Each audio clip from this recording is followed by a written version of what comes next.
Hello, this is Ulmuhammad, and I'm here with week 2 of how to prepare for your spouse. So today I'm going to talk about how seeking God, how you can seek God's will and guidance in this process. And so the scripture I'm going to refer to is Proverbs chapter 3, verses 5 and 6. And so I'm going to read it. Trust in the Lord with all your heart and lean not on your own understanding. In all your ways acknowledge him, and he shall direct your paths. So, in this, when you're trying to prepare for your spouse, for your mate, number one, you got to trust God. The scripture says, trust the Lord, trust God, right? You got to trust God. He has a love that's specifically made for you. You need to know that God has that for you. You don't have to settle for less. You don't have to go, well, all women cheat, all men cheat.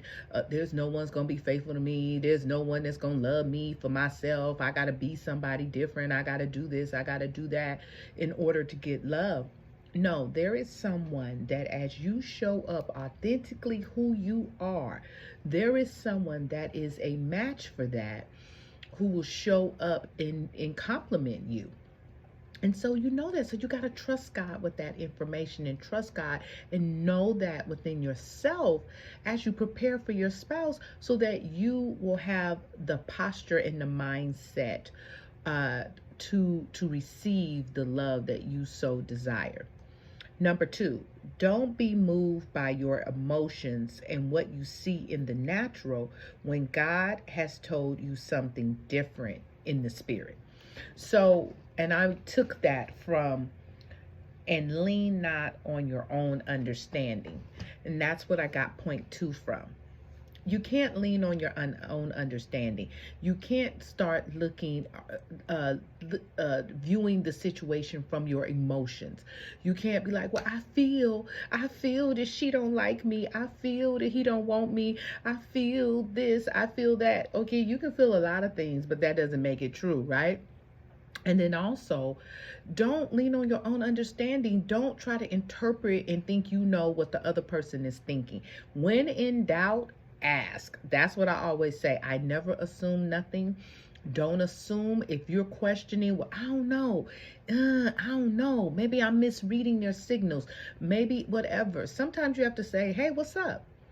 What's up with this? I'm sensing there's this energy, there's this thing between us. I don't know what it is, but maybe we need to explore this. Maybe we need to look into this, right? Sometimes it may take that conversation. Sometimes it may say, are you flirting with me? Are you flirting? Am I picking up? So it's just, don't sit here and think, I think she flirting with me. I think he flirting with me. I think they're interested, but they, and if they say no, then they say no. And if they say no, and sometimes you're sensing that it is more, then sometimes you have to challenge people and you have to go a little farther, right? Sometimes you have to say, well, you know what? You may say that, but when you did ... or ... that gave me the impression that you liked me in a different way other than just friendship. So don't lean on your own understanding. Don't assume. Don't try to rationalize and figure things out on your own that may not be based on facts or based on how the other person is feeling. And again, when in doubt, ask the person. And then point 3, it says, and in all your ways acknowledge him, and he shall direct your paths. Know that God is with you. God is directing you. And that is point 3. Remember and acknowledge that God is writing your love story. Be led by God and not by your flesh on how to move, how to position yourself, and how to posture yourself in this process. God's got you and will lead you in this process of preparing for your mate. So God will show you how to posture yourself with this person. God will show you how to move. God will show you how to position yourself And that's for a male or a female. God will show you. I want you to know that God is so faithful. Look, read the book of Esther. Read other books in the Bible where you see God gives people specific instructions on how to move, how to position themselves, and how to posture. He gives us the internal posture. One posture may be, don't fret. Don't be anxious about this. Be cool, calm, and collected. Be cool and calm, men. Be cool and calm. Be calm. Women, cool, calm. Like so unbothered by what is going on. And so you want to have that posture and that move the way God tells you to move, because God knows what will move the heart of the person that you may be interested in, or who you may feel is your purpose partner and your mate. Also, I wanted to say in that I got this scripture from the Message. So I'm going to read this right quick, because I want to highlight a couple of things that I saw from the Message translation of Proverbs 3 verses 5 through 6. It says, trust God from the bottom of your heart. Don't try to figure out everything on your own. You can't figure it out. You can't figure it out. Listen for God's voice in everything you do, everywhere you go. You got to hear God's voice on what to do in this situation, how to move, everything you do. Some places you don't need to be going when you're trying to prepare for a spouse. Some people you don't need to be talking to when you're trying to prepare for a spouse. Some people you shouldn't be dating when you're trying to prepare for a spouse. You got to listen to what God is saying for you to do in this season. There's some ties you have to break. There's some soul ties you may have to break from the past, the people that you were once intimate with. If you have been in that place, there are things that God is going to tell you. He's the one who will keep you on track. I feel like throwing my notepad.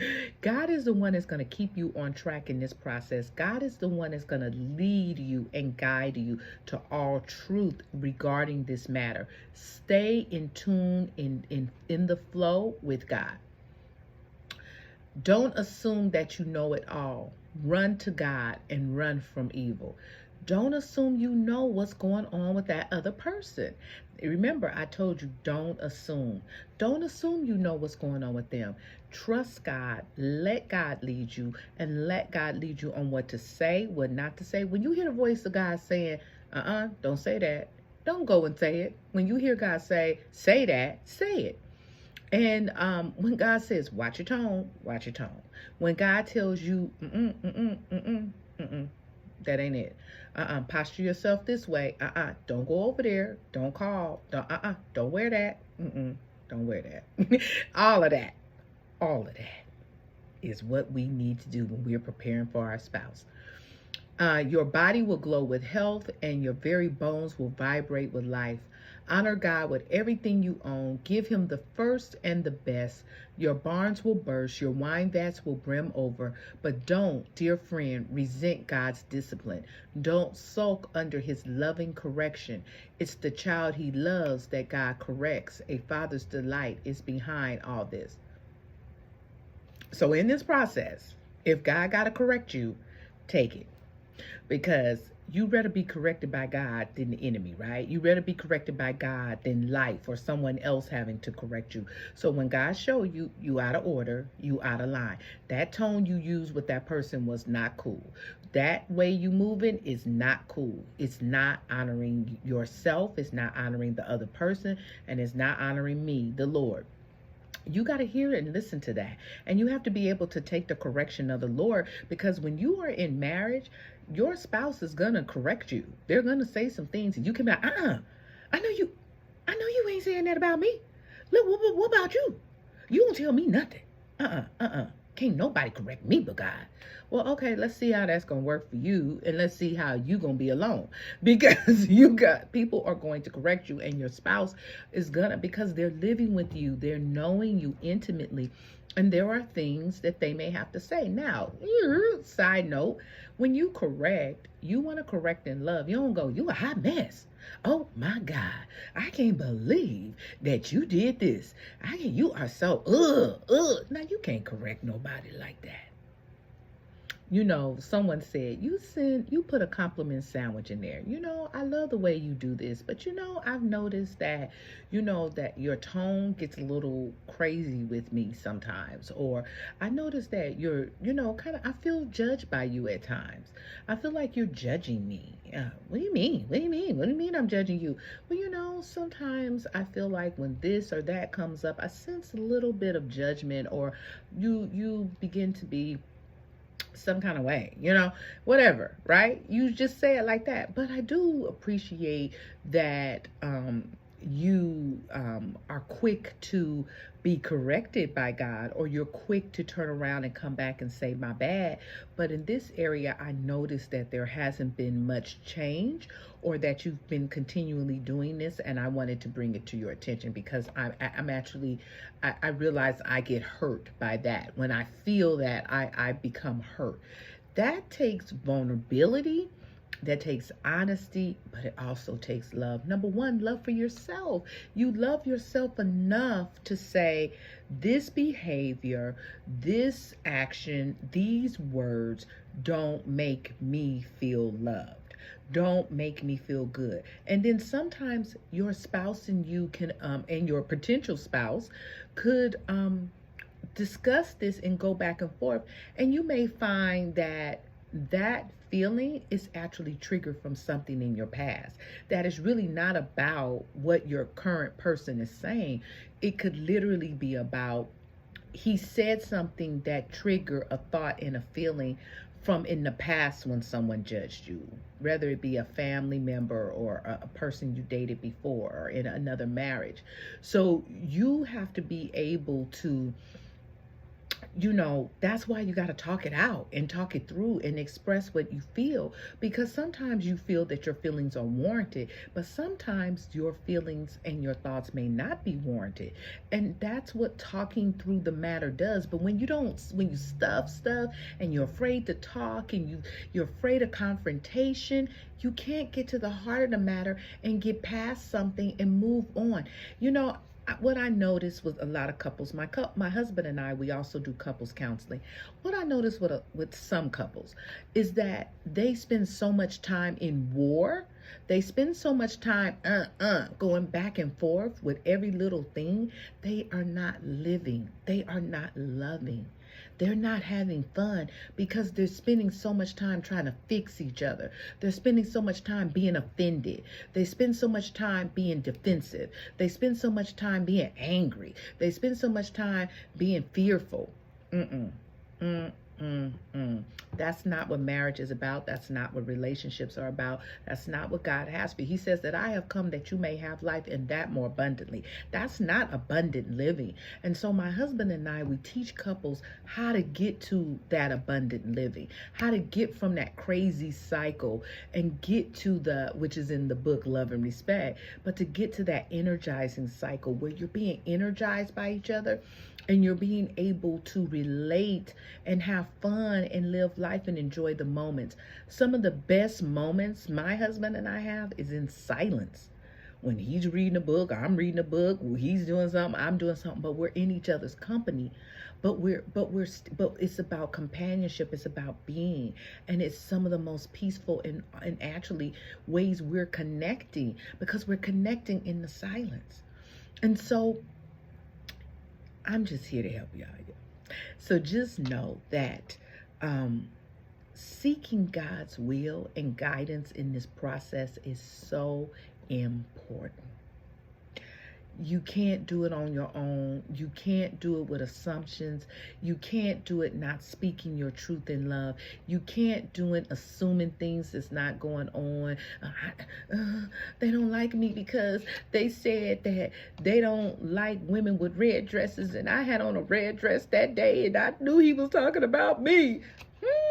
No, he wasn't. How about maybe in his mind, he didn't acknowledge in his mind that you had on a red dress? How about he was just talking about something totally different, and you taking it and making it personal? Now you saying he don't like you. Now you acting funny. You withdrawing. You're not speaking because you took something in a way that's not how they intended.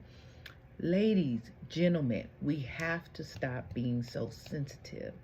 We have to stop wearing our feelings on our sleeves. We have to stop assuming that we know what someone means and where they're coming from. We have to trust God. We have to trust this process, and we have to go through the process with God. Be guided by God on what to say, what to do, how to do it. Lord, I don't know how to do this thing called relationships. I don't know how to do this. I don't know how to prepare for a mate. What the heck? I'm telling you now. That's why I'm doing this video series, because the Lord made it very important for me to tell people how to get to this place, because there are a lot of people that aren't getting there. And I believe that they are called to marriage. And there are a lot of men and women that are missing something. Something's off. And everything isn't about childhood wounds and some trauma that you done had. Everybody don't have trauma. The trauma is they just afraid. The trauma is they're afraid of commitment. The trauma is they don't know who they are. The trauma, you know what I mean? That's what people calling trauma. No, it's not trauma. It's you don't know who you are. And because you don't know who you are, you can't be positioned for the person that God has for you, because when they come, you can't even recognize them because you don't know who you are. So the person that's really your mate, you sending them away like, it's something about them. Yeah, it is something about them. They're your mate. Yeah, I ain't never met nobody. Yeah, because everybody else was trash and here comes somebody good, but you can't even recognize the good because you're so used to trash. That you tossing away what's good. You so busy looking at a stereotype of what you usually like. You so busy looking at butt and all of this. You busy looking at money and accounts. You're so busy looking at all these things that don't make any difference. Does this person align with you and your goals? Can they go with you in your future? Can you build with them? Can you be sick with them? Can you be in joy with them? Can you vacation with them? Can you have children with them? Can you walk through life as you lose parents and siblings and friends? Can that person comfort you in the hard times? Can that person be there and encourage and root for you when you're building businesses, when you're building things that God has called you to do? Ministries and all that. Can that person handle the load of you when you're in the tough place, and when you're grouchy and grump, and when you're acting like a spoiled little girl, when your little girl is trying to get fed and be nourished and be noticed? Can he handle that? Or he like, girl, grow up. Why are you acting like a little girl? Why are you just when he could say, oh, something going on with my baby. Let me figure it out. Let me nurture that place in her. Let me love that place in her.